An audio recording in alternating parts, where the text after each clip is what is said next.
করবেন। সালাতে দোয়া কবুল হয়। সালাতে দোয়া কবুলের 3 জায়গা। একটা হচ্ছে তাকবীরে তাহরিমার পরে আমরা সানা পড়ি না, আমরা তো একটা পড়ি। আল্লাহর হাবিব সুন্নাহ এবং নফল নামাজে আরো পড়তেন সানা, ওই দোয়া কবুল হয়। 2 নম্বর জায়গা সালাতে সেজদায় পড়ে দোয়া করলে কবুল হয়।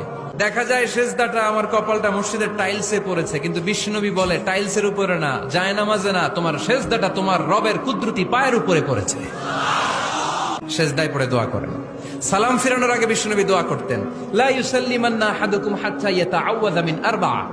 আল্লাহর হাবিব বললেন 4 জিনিস থেকে পানাহ না আছে আমার কোন উম্মত যেন সালাম না ফিরায়। তারা যেন পড়ে আল্লাহুম্মা ইন্নী আউযু বিকা মিন আযাবিল কবর, আউযু বিকা মিন আযাবি জাহান্নাম, আউযু বিকা মিন ফিতনাতিল মাহইয়া ওয়াল মামাত, আউযু বিকা মিন ফিতনাতিল মাসিহিদ দাজ্জাল।